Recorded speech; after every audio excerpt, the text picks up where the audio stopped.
ओम शांति। ओम शांति।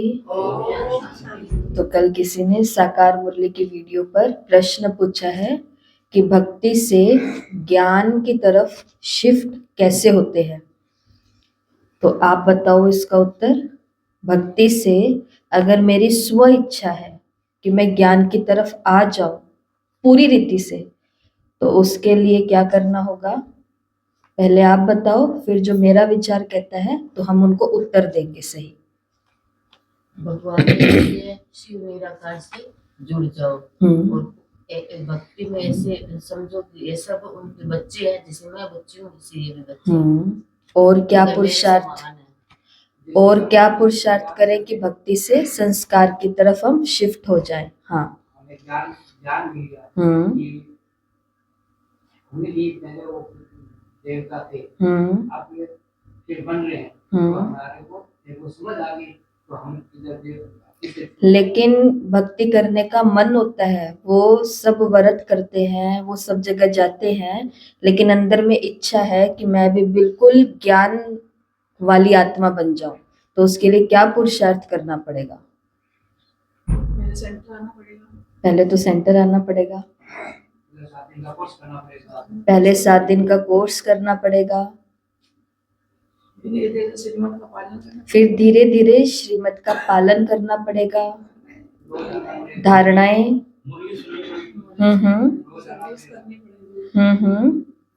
और मानो कि हमने कोर्स भी कर लिया, मैं रोज सेंटर भी आती हूँ, मुरली भी सुनती हूँ, सेवा भी करती हूँ और मैंने बाबा मिलन भी कर लिया, सारी धारणाएं भी है, फिर भी आत्मा के अंदर भक्ति है और वो चाहती है कि मैं ज्ञान के अंदर शिफ्ट हो जाऊं।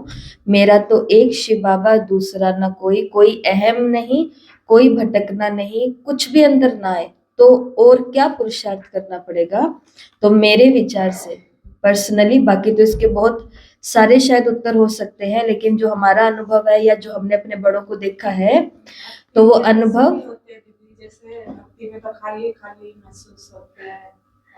हाँ, लेकिन ये सब चीजें हैं, पता है कि इसके अंदर मुझे क्या महसूस हो रहा है, या मैं क्यों बिना मतलब अपने आप को तकलीफ दे रही हूँ, क्यों मैं खर्चा कर रही हूँ, क्यों ये कर रही हूँ या कर रहा हूँ, लेकिन फिर भी बुद्धि बिल्कुल ज्ञान की तरफ नहीं हो रही, फिर भी वो बस कर रहे हैं। तो उसके लिए क्या करना पड़ेगा? उसके लिए ज्ञान की गहराई में जाना पड़ेगा। जो मुरलियां सुन रहे हैं, उस मुरली को बहुत गहराई से दिन में 1-2 बारी चिंतन करना पड़ेगा।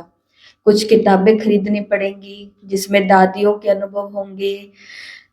दादियों की क्लासें हैं जैसे ज्ञान सरिता, ये कुछ किताबें हैं जिसके अंदर प्रकाशमणि दादी के प्रवचन हैं। तो ऐसी कुछ किताबें होंगी, तो जितना जितना ज्ञान की गहराई में जाते हैं, उतना उतना आत्मा भक्ति से शिफ्ट होकर के ज्ञान की तरफ आ जाती है, क्योंकि ज्ञान की गहराई ही है जो हमें हर भटकने से दूर करेगी। चलो यहाँ पर अगर भक्ति की बात छोड़ दे, लेकिन ज्ञान में आने के बाद हम लोगों की तरफ भी अगर आकर्षित हो रहे हैं, तो भी उसके अंदर फिर क्या चाहिए? ज्ञान की गहराई चाहिए। हर एक बात में ज्ञान की गहराई चाहिए। तो जैसे जैसे मुरलियां डीप होती जाएंगी, या जो भी हम क्लासेस सुनते हैं, जिनकी बातें हमको समझ आती है, जो हमें पसंद आते हैं, उनकी बातों में भी गहरा उतरना है, शिव बाबा के गुणों में गहरा उतरना है, योग में गहरा उतरना है, तो जितनी गहराई होगी ऑटोमेटिक ही। जैसे कल परसों कोई आए और वो आकर के कहते कि दीदी अब मेरे अंदर से ये इच्छा हो रही है कि मैं सिर्फ एक शिव बाबा की फोटो रखूं, बाकी सभी फोटो उतार दूं। तो हमने उनसे पूछा कि फोटो उतरी हुई होंगी, उनका आप क्या करोगे? क्योंकि आत्मा गहराई में जा रही है, गहराई में जाते जाते उस आत्मा को कोई सिखा नहीं रहा है, लेकिन आत्मा के अंदर ये अपने आप संकल्प आ रहा है कि मुझे एक शिव बाबा के ऊपर अपनी बुद्धि एकाग्र करनी है। तो हमने उनसे पूछा फिर आप इन फोटो का क्या करोगे? तो फिर वो भक्ति के संस्कार होते हैं ना, कि हम उनको नदी के अंदर, नहर के अंदर बहा देंगे। तो फिर उनको बोला कि यहाँ पर फिर हमें ज्ञान से काम लेना पड़ेगा।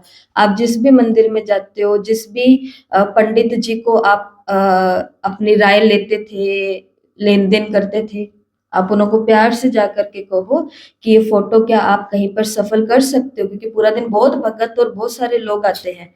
हमारी इतनी सुंदर सुंदर फोटो जिसके अंदर मैंने इतनी भावना भरी हुई थी, अगर वो किसी सही इंसान के पास पहुंच गई तो जैसे इस इष्ट देवी ने मुझे शिव बाबा से मिला दिया, जैसे मेरे इष्ट देवता ने मुझे शिव बाबा से मिला दिया, ये फोटो भी सेवा करेगी, वो आत्मा को भी शिव परमात्मा से मिलन हो जाएगा।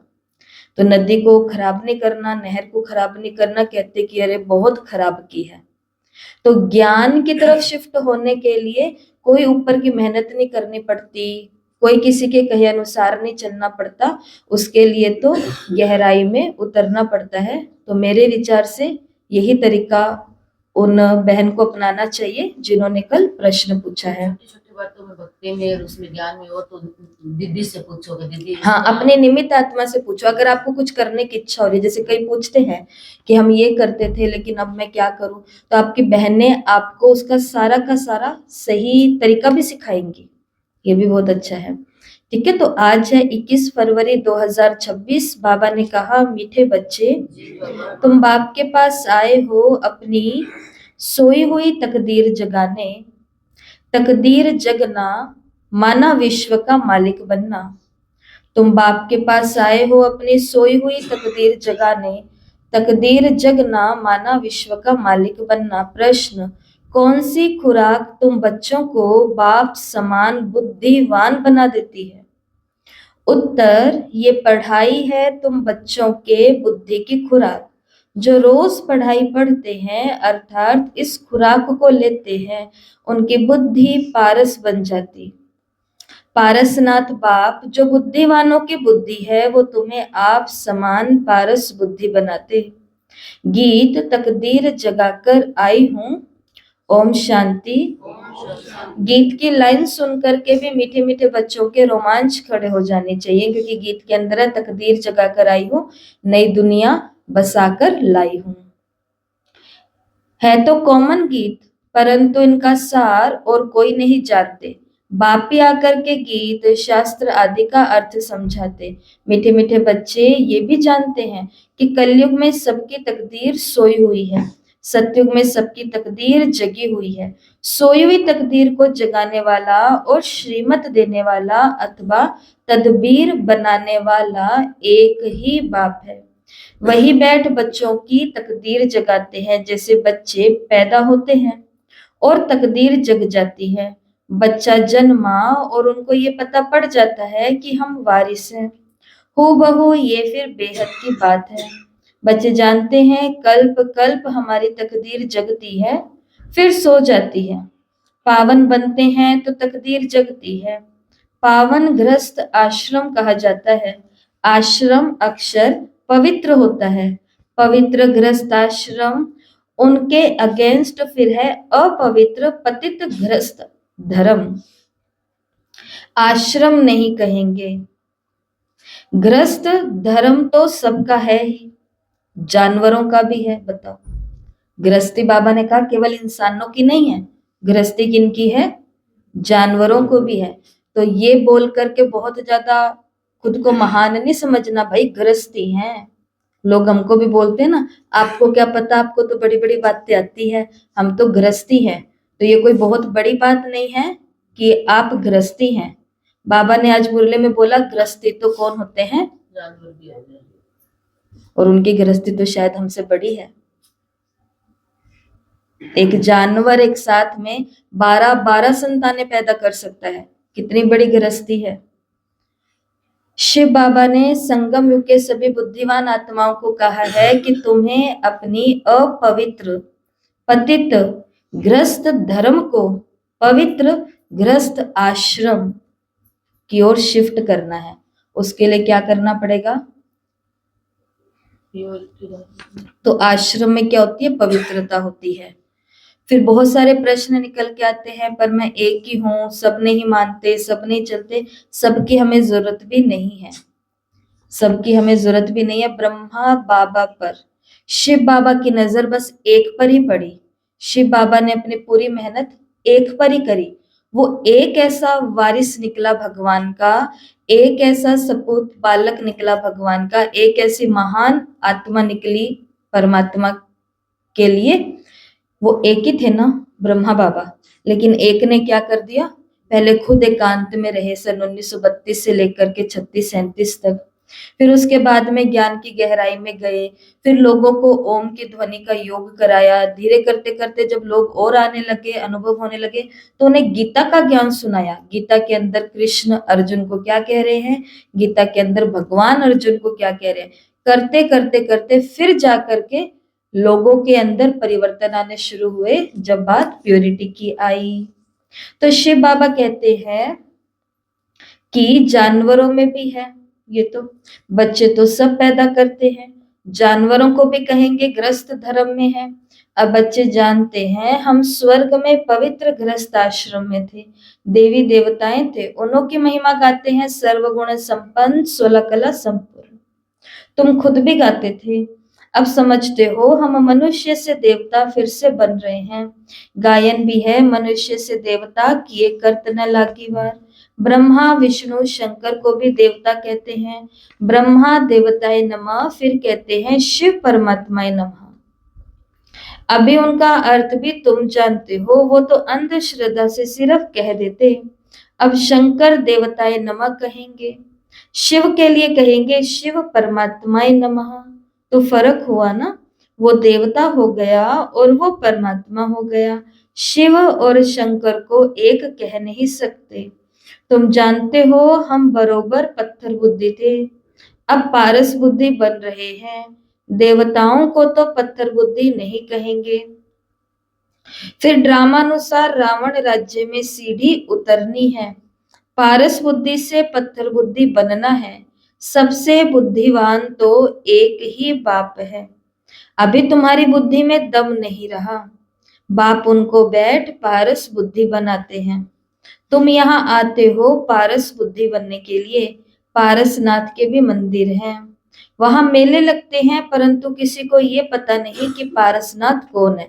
तो पार्श्वनाथ को देखेंगे तो उनको लगेगा ये तो जैन धर्म के तीर्थंकर है, लेकिन ऐसे थोड़ी ना समझेगा कि ये उस आत्मा का सिंबल है जिसे भगवान ने आकर के पत्थर बुद्धि से पारस बनाया। पारस क्या, पारस पता नहीं कोई चीज होती भी है कि नहीं होती, लेकिन एक उदाहरण तो देते हैं कि पारस अगर मिट्टी को भी छू ले तो वो भी क्या बन जाती है, सोना बन जाती है। मतलब ऐसी आत्मा जो गुणवान, बुद्धिवान, चरित्रवान, शक्तिवान बन चुकी है, वो जिसके भी संपर्क में आएगी उसे भी गुणवान, चरित्रवान, शक्तिवान बना देगी। तो हम पत्थर बुद्धि हैं या पारस बुद्धि हैं? हम पारस बुद्धि बन रहे हैं और हम बनेंगे ही। शिव बाबा ने कहा वहां मेले लगते हैं, परंतु किसी को ये पता नहीं कि पारसनाथ कौन है। वास्तव में पारस बनाने वाला तो एक ही बाप है, वही है बुद्धिवानों की बुद्धि। ये ज्ञान है तुम बच्चों की बुद्धि के लिए खुराक, इससे बुद्धि कितनी पलटती है। ये दुनिया है कांटों का जंगल, कितना एक दो को दुख देते। अभी है ही तमो प्रधान रौरव नरक, गरुड़ पुराण में तो बहुत रोचक बातें लिख दी है। तो 7-8 प्रकार के, 9 प्रकार के नरक बताते हैं। तो बाबा ने कहा रौरव नरक के बारे में बहुत बातें हैं। अभी तुम बच्चों की बुद्धि को खुराक मिल रही है, बेहद का बाप खुराक दे रहे हैं। तो ये पढ़ाई क्या है, हम आत्मा के बुद्धि के लिए खुराक है, ये है पढ़ाई। इसको ज्ञान अमृत भी कह देते, कोई जल आदि नहीं है। आजकल तो सब चीजों को ही अमृत कह देते हैं, गंगा जल को भी अमृत कह देते। देवताओं के पैर धो करके जो पानी रखते हैं उसे भी अमृत कहते हैं ना, चरणामृत कह देते हैं, उसको भी अमृत कह देते हैं। अब ये तो बुद्धि से समझने की बात है। ये अंजलि अमृत है, वह पतित पावनी गंगा का जल अमृत है। अंजलि जो देते हैं वो ऐसे नहीं कहते कि ये पतितों को पावन बनाने वाला है। अंजलि माना इधर में जो चरणामृत देते हैं, बाबा ने कहा वो ऐसा नहीं कि पतित से पावन बनाने वाला है। गंगा जल के लिए कहते हैं पतित पावनी है। कहते भी हैं मनुष्य मरे तो गंगा जल मुख में हो। दिखाते हैं अर्जुन ने बाण मारा, फिर अमृत जल पिलाया। बाण गंगा निकली ना वहां से, अर्जुन ने बाण मारा तो वहां से। तुम बच्चों ने कोई बाण आदि नहीं चलाए। एक गांव है जहां बाणों से लड़ते हैं, वहां के राजा को ईश्वर का अवतार कहते हैं। अब ईश्वर का अवतार तो कोई हो नहीं सकता। वास्तव में सच्चा सच्चा सतगुरु तो एक ही है, जो सर्व का सद्गति दाता है, जो सभी आत्माओं को साथ ले जाते हैं। बाप के सिवाय वापस कोई ले जा नहीं सकता। ब्रह्म में लीन हो जाने की तो कोई बात नहीं है। ये नाटक बना हुआ है। सृष्टि का चक्र अनादि फिरता रहता। वर्ल्ड की हिस्ट्री ज्योग्राफी कैसे रिपीट होती है, ये अभी तुम जानते हो और कोई नहीं जानता। मनुष्य अर्थात आत्माएं अपने बाप रचयिता को भी नहीं जानती। जिसको याद करते हैं वो गॉडफादर। हद के बाप को कभी गॉडफादर, लौकिक पिताजी को कोई गॉडफादर कहेगा? नहीं कहेगा। तो शिवरात्रि के कार्यक्रम हुए, सभी के घर मुरली क्लास भी हुई, तो उसमें ये बात हम करते थे ना, जो मुरली में आती थी कि भाई भगवान के अलावा और किसी को गॉड, शिव बाबा के अलावा और किसी को गॉड नहीं कह सकते। परमात्मा एक ही हो सकता है, किसी भी मनुष्य को परमात्मा नहीं कह सकते। और फिर क्या कहा था उन दिनों में कि अगर हम किसी को परमात्मा कहें, हमारी इच्छा है कि भाई ये परमात्मा है ही, तो फिर उसके लिए क्या करना पड़ेगा? हाँ, फिर वो परमात्मा की तरह पूरा उनको ट्रीटमेंट भी देना पड़ेगा। अभी तो बच्चे बोल देते हैं अपने मम्मी पापा को कि हम कोई भगवान को नहीं मानते, मेरे तो माँ बाप ही मेरे लिए भगवान है। और थोड़ा सा 2-4 काम एक्स्ट्रा मिल जाए उस भगवान से तो इतने में क्या यार मम्मी, क्या यार पापा, होता है कि नहीं होता? होता है ना। अगर कोई माता पिता तो ऐसे नहीं बोलते, लेकिन चलो कोई बोल ही दे। जैसे किसी ने बोला था कि भाई जरूरी नहीं है रोज रोज क्लास में जाना, रोज सत्संग करना और रोज ये सब कुछ बातें सुनना। घर पर बैठ करके जो होते हैं घर के बड़े, उनकी सेवा करो, यही भगवान है। लास्ट में जाते जाते उनके घर वालों ने कोई इच्छा बताई होगी भगवान से जुड़ी हुई, मंदिर से जुड़ी हुई, कोई दान पुण्य से जुड़ी हुई, लेकिन उन्होंने वो पूरी नहीं की। और उनके जाने के बाद पीछे से लगे हुए थे उसको पूरी करने के लिए। तो सोचो, अगर मेरे सास ससुर, मेरे मम्मी पापा ही भगवान होते तो पहले हम क्या करते? उनकी वो इच्छा पूरी करते ना। खुद का सब कुछ करके भी हम उसकी इच्छा पूरी कर देते। तो इसके लिए किसी को भी भगवान कहना तो बहुत आसान है। तुझ में, मुझ में, इसमें, उसमें, सब में भगवान है। गाय में भगवान है, सब में भगवान है। तो फिर कभी भी अपना घर का जो जूठा खाना होता है वो कभी बाहर नहीं गिरना। और ये तो बिल्कुल इंतजार नहीं करना कि गाय और बैल आकर के उसको खाए, क्योंकि आप गाय बैल को नहीं खिला रहे, आप किसको खिला रहे हो? भगवान को खिला रहे हो जूठा। हाँ, अभी पीछे पड़ गई थी तो भगवान जी पीछे पड़ गए तो अच्छी बात है, लेकिन भाग जाते हैं हम, क्योंकि जान प्यारी कि वो भगवान प्यारा। जान प्यारी, इसके लिए किसी को भी भगवान कहना तो आसान है, कोई मुश्किल नहीं है, कहो। लेकिन हमने उन दिनों यही बात करी ना कि फिर उसके साथ निभाओ भी। मम्मी को भी निभाओ फिर भगवान की तरह, बेटे को भी निभाओ फिर भगवान की तरह, अड़ोसी और पड़ोसी को भी निभाओ फिर भगवान की तरह। इसलिए भगवान कहते इतना तो तुम नहीं कर पाओगे, तो इससे अच्छा ये समझ लो कि भगवान ऊपर वाला ही है, ज्यादा कुछ करना भी नहीं पड़ेगा। शिव बाबा आओ, शिव बाबा खाओ, शिव बाबा चलो, शिव बाबा उनके साथ जाओ। कोई प्रॉब्लम हो रही है यहाँ पे? कोई नहीं हो रही है। इसके लिए ज्ञान तो क्लैरिटी के लिए होता है, बुद्धिमान बनने के लिए होता है, भटकाने के लिए नहीं होता है। शिव बाबा ने कहा कि हद के बाप को कभी गॉडफादर नहीं कहेंगे। गॉडफादर अक्षर बहुत रिस्पेक्ट से कहते हैं। उनके लिए गाते हैं पतित पावन, दुख हरता सुख करता। एक तरफ कहते हैं वो दुख हरता सुख करता है, और फिर जब कोई दुख होता है, बच्चा आदि मर जाता है, तो कह देते हैं ईश्वर ही दुख और सुख देता है, ईश्वर ने हमारा बच्चा ले लिया। बाबा ने कहा ये क्या किया, एक और तो महिमा गाते हैं और फिर सब कुछ होता है, कुछ भी होता है तो ईश्वर को गालियां दे देते हैं। कहते भी हैं ईश्वर ने बच्चा दिया, फिर अगर उसने वापस ले लिया तो तुम क्यों रोते हो, ईश्वर के ही पास गया ना। सतयुग में कभी कोई रोते नहीं, बाप समझाते हैं रोने की दरकार नहीं। आत्मा को अपने हिसाब किताब अनुसार जाए दूसरा पाठ बजाना है। ज्ञान ना होने के कारण मनुष्य कितना रोते, जैसे पागल हो जाते। यहाँ बाप समझाते हैं अम्मा मरे तो भी हलवा खाना, बीबी मरे तो भी हलवा खाना, नष्ट मोहा होना है। हमारा तो एक ही बेहद का बाप है, दूसरा न कोई। ऐसी अवस्था बच्चों की होनी चाहिए। मोहजित राजा की कथा तो सुनी है ना, ये है सब दंत कथाएं। सतयुग में कभी कोई दुख की बात नहीं होती, ना वहां पे कभी अकाले मृत्यु होती है। तुम बच्चे जानते हो हम अभी काल पर जीत पाते हैं। बाप को महाकाल भी कहते हैं।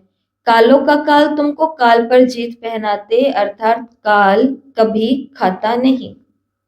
काल आत्मा को तो खा भी नहीं सकता। आत्मा एक शरीर छोड़ करके दूसरा लेती है तो कह देते हैं काल खा गया। तो काल के दो मतलब होते हैं, एक काल का मतलब होता है मृत्यु और एक काल का मतलब होता है टाइम, समय।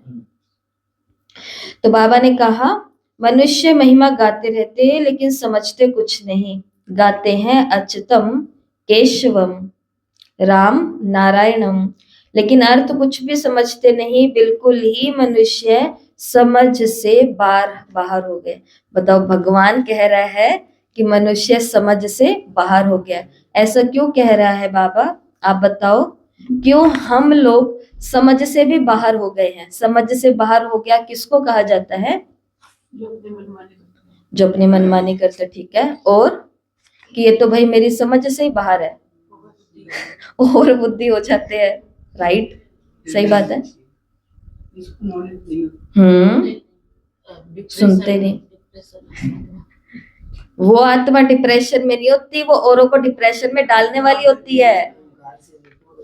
वो नहीं होते। कई लोग बोलते हैं ये डिप्रेशन में, हम का डिप्रेशन में ये नहीं है, ये डाल दे कईयों को डिप्रेशन में, इतनी इनमें ताकत है। नहीं नहीं, हाँ, लेकिन देखा जाए तो वास्तव में जो ज्ञान कहता है, वो ज्ञान यही कहता है कि वो ही आत्मा बीमार है। वो भले ही दूसरों को बीमार कर दे, लेकिन बीमारी कहाँ लगी हुई है, उनके भीतर लगी हुई है, उनके बुद्धि में।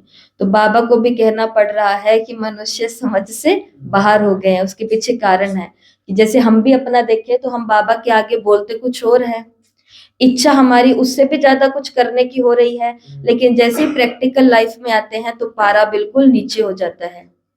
इसलिए बाबा को भी लगता है कि ये मेरी समझ से बाहर है।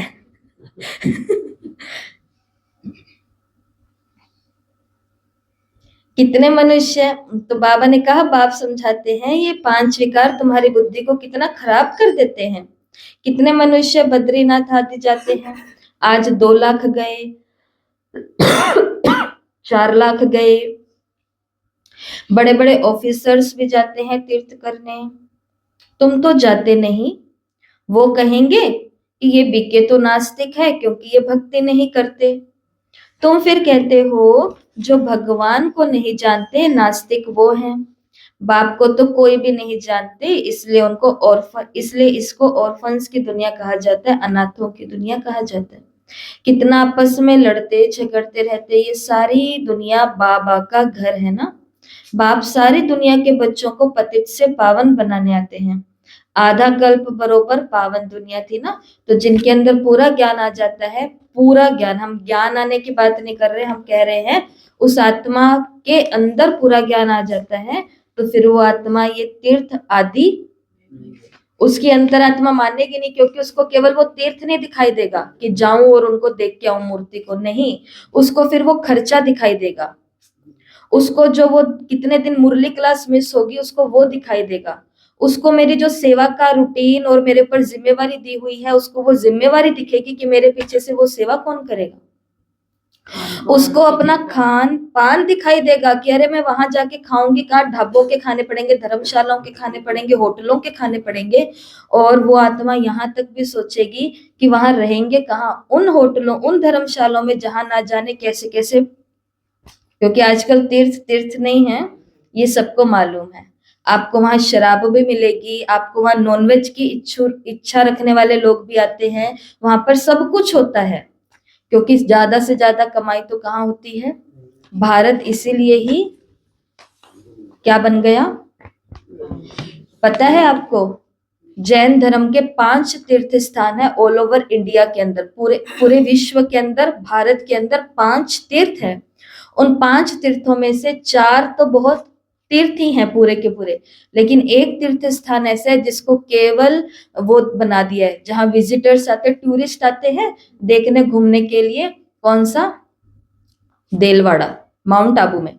माउंट आबू में जो विजिटर्स आते हैं ना, आप ओम शांति वाले नहीं, जो कोई भी वहां पर जाता है तो उसको ओम शांति का कैंपस भी दिखा देते हैं बाहर बाहर से, क्योंकि उनकी वैन बस होती है।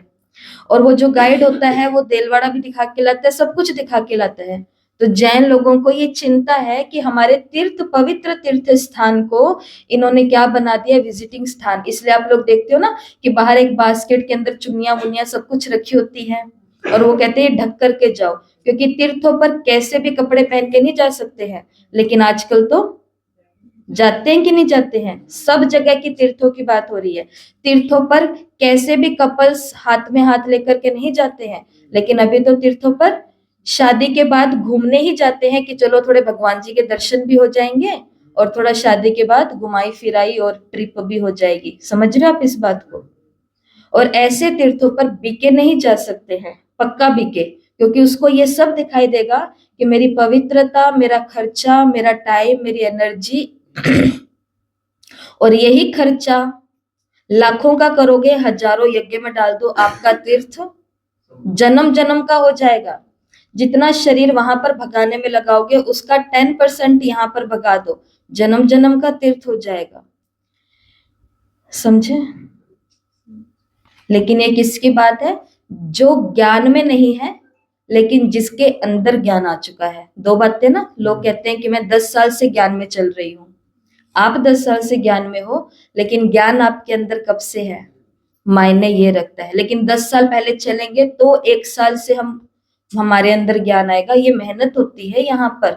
शिव बाबा कहते हैं ये तो देखो ऑर्फन्स की दुनिया है, सारी दुनिया के बच्चों को बाबा पतित से पावन बनाने आए हैं। आधा कल्प बरोबर पावन दुनिया थी ना, गाते भी है राम राजा राम प्रजा राम साहूकार है। तो रामचरितमानस के अंदर अयोध्या की बोलो या फिर राम नगरी की ऐसे महिमा आती है कि वहां पर राजा भी राम है, प्रजा भी राम है, साहूकार भी राम है, मतलब सब के अंदर ईमान है। आज से हमारा 3 दिन का मेले के अंदर प्रदर्शनी स्टार्ट हो रही है। उस प्रदर्शनी के अंदर हमको एक वाक्य मिला जो कल भी हमने आपको शाम को मीटिंग में शेयर किया था। अभी तक दुनिया ने क्या वाक्य दिया है? भारत ने जय जवान जय किसान। तीसरा ब्रह्मा कुमारी ने दिया है, वो है जय जवान जय किसान जय ईमान। ईमान कि खाली जवान होने से, हड्डी हड्डी लगाने से, खाली किसान मतलब भूमि से जुड़ने से अभी काम नहीं चल रहा है। अभी आत्मा को अपनी नियत में आना पड़ेगा, ईमान में आना पड़ेगा। और आत्मा के ईमान, आत्मा की नियत कितनी है? 7। आनंद, ज्ञान, शांति, प्रेम, सुख, पवित्रता और शक्ति। तो जब जवान किसान ईमान के साथ होगा तो फिर मिट्टी भी बदलेगी, वृक्ष भी बदलेगा, फल भी बदलेगा, फसल भी बदलेगी और भविष्य भी बदल जाएगा। शिव बाबा ने कहा ये होता है राम राजा राम प्रजा राम साहूकार है, वहां अधर्म की कोई बात नहीं होती है। कहते भी हैं वहां शेर और बकरी इकट्ठे जल पीते हैं, वहां रावण आदि फिर कहां से आया? बाबा ने कहा समझते ही नहीं है, बाहर वाले तुम्हारी ऐसी बातें सुन करके हंसते हैं।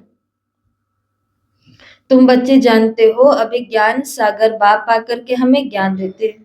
ये पतित दुनिया है ना, अब प्रेरणा से पतितों को पावन बनाएंगे क्या? बुलाते हैं हे पतित पावन आओ, आकर हमको पावन बनाओ। तो जरूर भारत में ही आया था। अब भी कहते हैं मैं ज्ञान का सागर आया हूं, तो बच्चे जानते हो शिव बाबा में ही सारा ज्ञान है। वही बाप बैठ बच्चों को ये सब बातें समझाते हैं। शास्त्रों में है दंत कथाएं, नाम रख दिया है व्यास भगवान ने शास्त्र बनाए। अब वो व्यास था भक्ति मार्ग का, ये है व्यास देव। शिव बाबा कौन है? व्यास। और तुम उनके बच्चे हो सुखदेव, सबको सुख देने वाले। अब तुम सुख के देवता बनते हो, सुख का वर्षा ले रहे हो व्यास से, शिवाचार्य से। व्यास के तुम बच्चे हो, परंतु मनुष्य मूंझ ना जाए इसलिए कहा जाता है शिव के बच्चे हैं। उनका नाम तो असल में शिव ही है। तो अब बाप कहते हैं किसी देहधारी को मत देखो, जबकि शिव बाबा के सन्मुख बैठे हो। आत्मा को जाना जाता है, परमात्मा को भी जाना जाता है।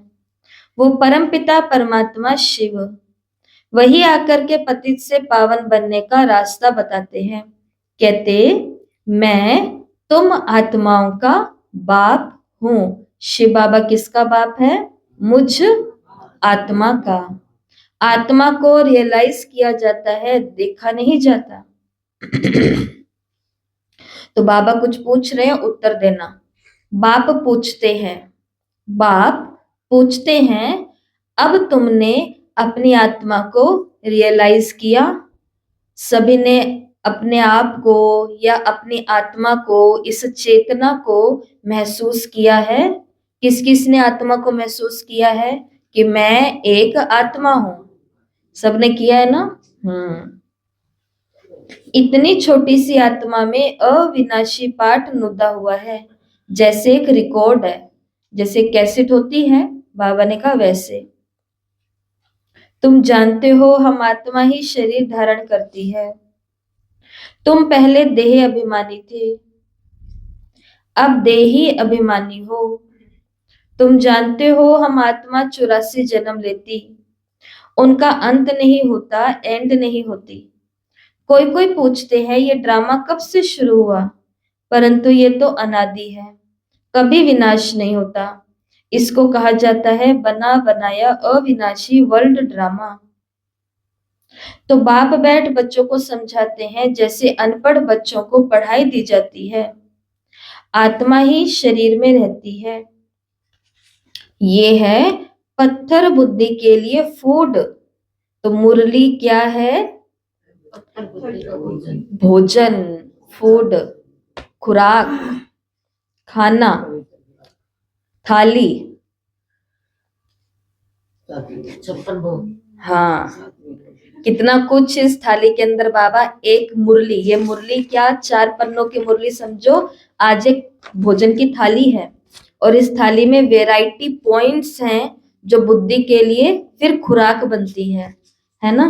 तो इसमें सलाद भी है, कुछ कुछ हल्की फुल्की बातें।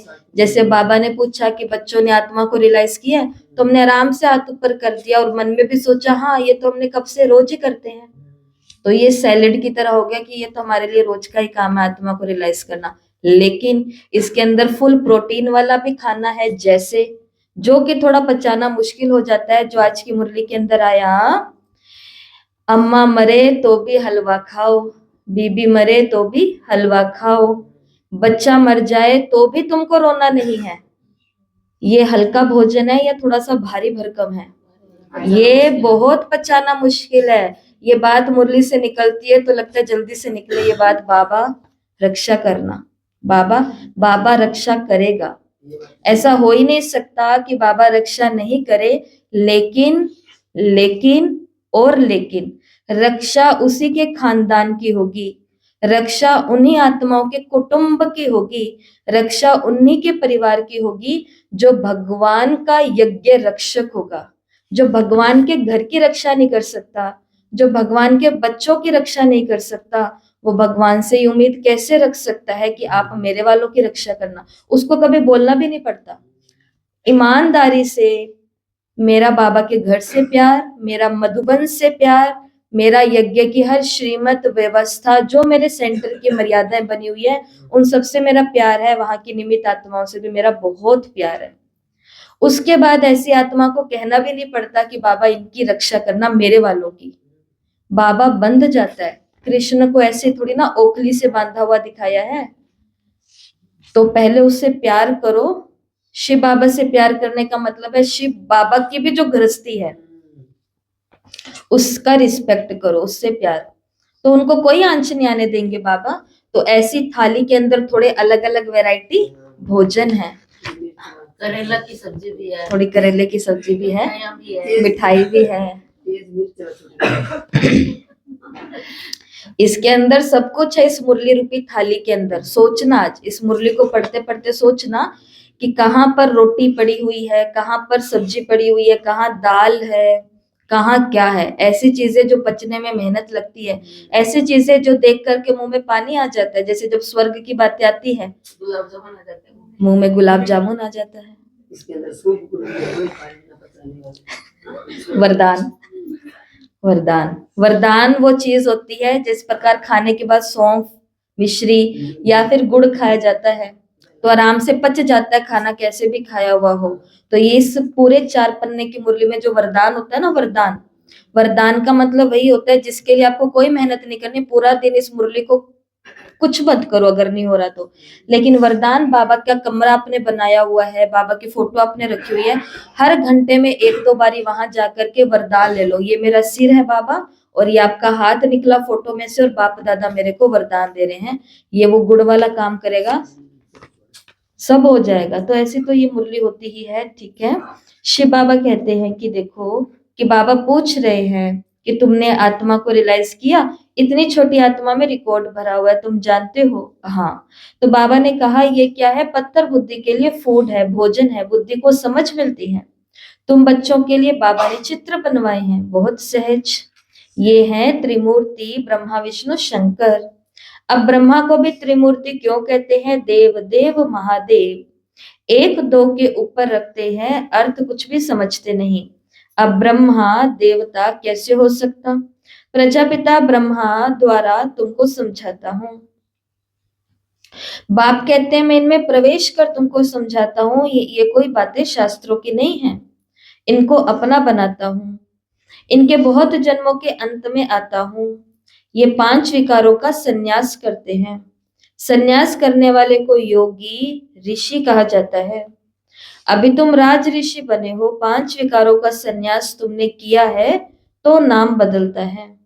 तुम तो राजयोगी बनते हो, तुम प्रतिज्ञा करते हो। वो सन्यासी लोग तो घर बार छोड़ चले जाते, यहाँ तो स्त्री पुरुष इकट्ठे रहते, प्रतिज्ञा करते कि हम कभी विकार में नहीं जाएंगे। मूल बात है विकार की। तुम बच्चे जानते हो शिव बाबा रचयिता है। वो नई रचना रचते हैं, वो बीज रूप है, सत्य चित आनंद का सागर, ज्ञान का सागर है। स्थापना विनाश पालना कैसे करते हैं ये बाप जानते हैं, मनुष्य नहीं जानते। फट से कह देते हैं तुम बीके तो दुनिया का विनाश करेंगी। ब्रह्मा कुमारियां ज्ञान सुनाती है ना, तो लोग ऐसे बोलते हैं कि ये ब्रह्मा कुमारियां विनाश के पीछे पड़ी हुई है, ये विनाश करवाएंगी, ऐसे बोल देते हैं। आगे से हमें क्या बोलना चाहिए? अच्छा तुम्हारे मुख में गुलाब, क्योंकि विनाश दुख की बात नहीं है। विनाश से क्या होगा? सब आत्माओं को मुक्ति मिलेगी। आत्माएं बीमार हैं लेकिन मुक्त नहीं हो रही है, आत्माएं कर्जे में हैं लेकिन मुक्त नहीं हो रही है, आत्माएं बदनामी को सह रही हैं लेकिन उनको मुक्ति नहीं मिल रही है, आत्माएं भ्रष्टाचारी, अत्याचारी, दुराचारी, ना जाने क्या क्या बन चुकी है लेकिन उनको अपनी आदतों से मुक्ति नहीं मिल रही है। उन सभी आत्माओं को क्या मिलेगी? ठिकाना मिलेगा। कहते हैं ये तो विनाश के लिए ही निमित्त बनी है, कि तुम ब्रह्मा कुमारी बनी किसके लिए हो? ना शास्त्रों की मानती हो, ना भक्तों को मानती हो, ना गुरुओं को मानती है, सिर्फ अपने दादा को ही मानती हैं। लेकिन बाप तो खुद कहते हैं ये पतित शरीर है, मैंने इसमें प्रवेश किया है, पतित दुनिया में तो कोई पावन होता नहीं। मनुष्य तो जो सुनी सुनाई बातें सुनते हैं ना, वही बोल देते हैं। ऐसी ऐसी बातों से तो भारत दुर्गति को पाया है। उनको फिर वो थोड़ी ना दिख रही है ऋषि के जैसी, वो थोड़ी ना साध्वी या सन्यासी जैसी दिख रही है। उनको तो वो एक लड़की, एक बच्ची, एक औरत के जैसी दिख रही है, जिसके लिए वो कुछ भी बोल देते हैं। बाबा ने कहा इन्हीं बातों के कारण क्या हो गया, भारत दुर्गति को पाया। और फिर साल में 4 बार ही नवरात्रे करते हैं, 2 गुप्त 2 प्रत्यक्ष। फिर ढूंढेंगे कन्याएं कहाँ है, छोटी छोटी कंचके, छोटी छोटी कंचके। और जो कंचके दुनिया को पतित से पावन बना रही है, उनके लिए बोलते हैं ये देखो आगे सफेद साड़ी वालियां, ये अब आई है, ये 2-4 को अपने साथ लेके ही जाएंगी। तो आपके मुख में गुलाब जामुन, वो 2-4 फिर 2-400 को भी लेके आएंगे। तो ये तो अच्छी बात है। अगर कोई अच्छा बने, अच्छे मार्ग पर आए, तभी तो बाप आकर के सच सुनाते हैं और सबकी सदगति करते हैं। ये बातें पहले बहुत थी, अब कुछ के अंदर ही है जो रूढ़िवादी लोग होते हैं। बाकी अब हर कोई चाहता है कि हम मेडिटेशन सीखें, हम ज्ञान सुने, हमें समझाओ। अच्छा, मीठे मीठे सिकिलत बच्चों प्रति माता पिता बाप दादा का याद प्यार और गुड मॉर्निंग। रूहानी बाप की रूहानी बच्चों को नमस्ते। हम रूहानी बच्चों की रूहानी माता पिता बाप दादा को याद प्यार, नमस्ते, गुड मॉर्निंग, वाह बाबा वाह। धारणा के लिए मुख्य सार। पहला, अब ये क्या है, धारणा के लिए मुख्य सार क्या है? ये जो खाने के बाद में थोड़ी मिठाई भी मिल जाती है ना, पंजाब के अंदर तो मीठा पहले खा लेते हैं, नहीं पंजाब के अंदर ही मीठा बाद में खाते हैं, राजस्थान के अंदर पहले खा लेते हैं। तो हम वैसे तो लौकिक में राजस्थान के ही आए, लेकिन अब पंजाब जोन हो गया, तो अब मीठा कब खाते हैं? बाद में। धारणा के मुख्य सार ये 2 मिठाई है, जो पूरी मुरली सुनने के बाद में आप और कुछ नहीं कर सकते। चलो इन 2 पॉइंट के ऊपर मेहनत करो, चिंतन करो। अच्छा, धारणा के लिए मुख्य सार। पहला, बाप से सुख का वर्षा लेकर सुख का देवता बनना है। तो व्यास का बच्चा मैं कौन हूं? सुखदेव। आज का स्वमान लिख लेंगे सभी, जो 21 बारी लिखने की प्रैक्टिस करनी है, और जो आज पूरा दिन सेवा में होंगे तो वो बार बार इसका चिंतन करेंगे सेवा के दौरान। और वो पॉइंट कौन सा है? मैं व्यास की संतान सुखदेव हूं। तो व्यास कौन है यहाँ पर? शिव बाबा। और सुख देने वाली आत्मा मैं उनकी संतान। तो मैं व्यास की संतान सुख देवता हूँ, सुख का देवता हूँ, सुख का देवता हूँ। तो बाबा ने कहा बाप से सुख का वर्षा लेकर सुख का देवता बनना है, सबको सुख देना है। राज ऋषि बनने के लिए सब विकारों का संन्यास करना है। दूसरा, पढ़ाई ही सच्ची खुराक है। पढ़ाई ही सच्ची खुराक है। तो खाने के बिना रह सकते हैं हम? नहीं रह सकते। मुरली के बिना भी नहीं रह सकते। तो पढ़ाई सच्ची खुराक है। सदगति के लिए सुनी सुनाई बातों को छोड़ श्रीमत पर चलना है। सदगति के लिए सुनी सुनाई बातों को छोड़ श्रीमत पर चलना है। तो आप जिस भी सेवा केंद्र पे जाते हो, जहां पर भी शहर में आप रहते हो, या जिनको भी आप सुनते हो, तो कोशिश करो उनके ऊपर थोड़ा विश्वास रखने की, क्योंकि अगर सुनी सुनाई बातों में जाएंगे तो हमारी बुद्धि डिस्टर्ब होगी, हम पूरा श्रीमत पर नहीं चल पाएंगे और फिर हमारी सदगति नहीं होगी। थोड़ा सा विश्वास तो रखना पड़ेगा। तो सदगति के लिए सुनी सुनाई बातों को छोड़ श्रीमत पर चलना है। एक बाप से ही सुनना है, मोहजीत बनना है। और आज का वरदान है, अपने असली संस्कारों को इमर्ज कर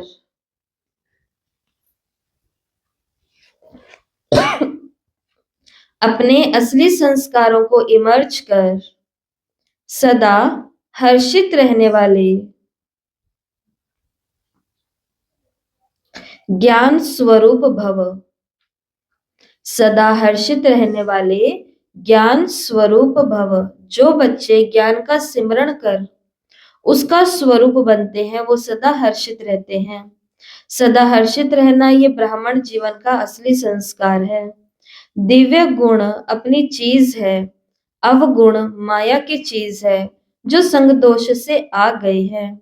अब उसे पीठ दे दो और अपने ऑलमाइटी अथॉरिटी की पोजीशन पर रहो तो सदा हर्षित रहेंगे। कोई भी आसुरी व व्यर्थ संस्कार सामने आने की हिम्मत भी नहीं रख सकेंगे। कब? जब मैं आत्मा अपनी ऑलमाइटी अथॉरिटी में मास्टर सर्वशक्तिमान आत्मा हूं और जो ज्ञान सुन रहे हैं उसका क्या बनना है? स्वरूप बनना है, प्रैक्टिकल में लाना भी है। तो बाबा ने कहा हर्षित रहेंगे। स्लोगन है संपूर्णता का लक्ष्य सामने रखो। संपूर्णता का लक्ष्य सामने रखो तो संकल्प में भी